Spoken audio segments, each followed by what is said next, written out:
అయితే కొబ్బరిపాలు తీయాలంటే వేడి నీళ్ళు వేస్తారు. వేడి నీళ్ళు కూడా ఏ అవసరం లేదు, వేసుకోవచ్చు. కానీ నేను చన్నీళ్ళతో చేసేస్తాను.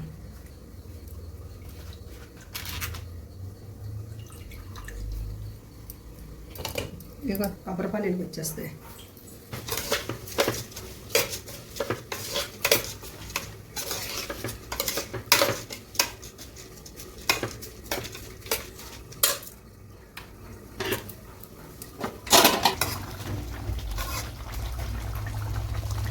చాలు ఒక 5 నిమిషాలు. ఇప్పుడు కొబ్బరిపాలు వేసుకోవడం.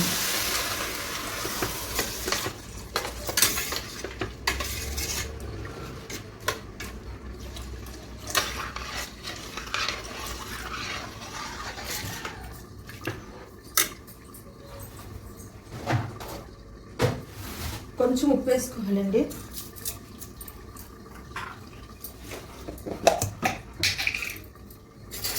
కొంచెం నెయ్యి వేసుకోవాలి.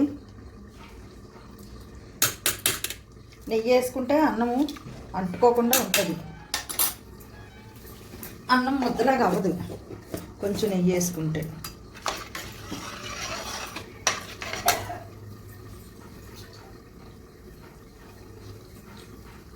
కొబ్బరి అన్నం చాలా ఈజీ, కొబ్బరిపాలు ఉంటే చాలు. కొత్తిమీర పైన కొత్తిమీర వేసుకోవడం.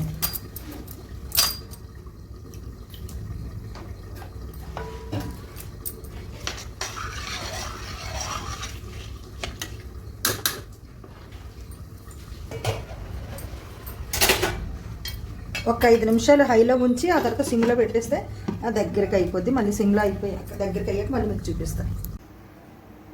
ఇదిగోటండి, అంచనా ప్రకారం వేసాను అన్నాను కదా, వాటర్ కరెక్ట్గా సరిపోయింది. ఇదిగో కరెక్ట్గా సరిపోయిందండి, అయిపోయింది కొబ్బరి అన్నం. అంతే, చాలా ఈజీ. కొబ్బరిపాలే వేసుకోవాలి కానీ చాలా టేస్ట్గా ఉంటుంది కొబ్బరి అన్నం. కొబ్బరికాయలు కూడా మంచిదే కదా ఆరోగ్యానికి. అయిపోయింది కొబ్బరి అన్నం.